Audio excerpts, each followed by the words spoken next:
Sir வணக்கம் sir. இதெல்லாம் உங்க வேலை தானா சார்? இல்ல சார், நான் எதுவும் பண்ணல சார். பசங்க மேல இருக்க பாசத்துல ஏதோ பண்றாங்கன்னு நினைக்கிறேன் சார். ஒரு நிமிஷம் சார், நான் பேசுறேன். என்ன பேசுறேன்? என்ன பேசுறேன்? ஏற்கனவே பேசி தான் கூட்டமா கூட்டம் வந்து குப்பரை பழக்க போட்டுருக்கேன். இன்னும் என்ன பேசுறதுக்கு இருக்கு சார்? இவன் தான் அவ்வளவுக்கு காரணம் எவிடன்ஸ் நம்மகிட்ட கரெக்டா இருக்கு சார். யோ, அந்த 4 பேரை போய் கூட்டு வாங்க. ஓகே, சரிங்க சார். சீக்கிரம் வேணும். வரக்கூடிய 4 பேர் என்ன சொல்றாங்களோ அதான் சார் உண்மை. மேடம் வாங்க.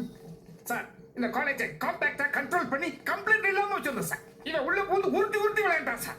என்னடா என்னைய பாக்குறீங்க? என்ன நடந்தது சேர்மன்ட்டு சொல்லுங்கடா. தயானந்த் சார் எங்ககிட்ட வந்து இந்த மாதிரி செமஸ்டர் முடிகிற வரைக்கும் என்ன சஸ்பெண்ட் பண்ணியிருக்காங்க. சஸ்பென்ஷன் கேன்சல் ஆகிற வரைக்கும் யாரும் கிளாஸ் ரூமுக்கு போகாம எனக்காக அமைதியா உள்ளிருப்பு போராட்டம் பண்ணி சொல்லி சொன்னார். கேட்டீங்களா? நிறுத்துடா. இங்க தானே உட்கார்ந்துட்டு இருந்தா? டேய், சார், அன்னைக்கு நடந்த பிரச்சனைக்கு நான் தான் சார் காரணம். தயானந்த் சார் சஸ்பெண்ட் பண்ணதுக்கு முன்னாடி எங்கள்ட்ட ஒரு வார்த்தை கேட்டுக்கலாம் சார். இன்னைக்கு அவர்களால சார் நாங்க ஜாதி எல்லாத்தையுமே மறந்துட்டு கொஞ்சமாவது ஒற்றுமையா இருக்கோம். பாத்தீங்களா சார்? பெத்த பிள்ளை எனக்கு தான் கொம்பு சீமா. இல்ல சார், எங்களுக்கு தயானந்த் சார் தான் வேணும்.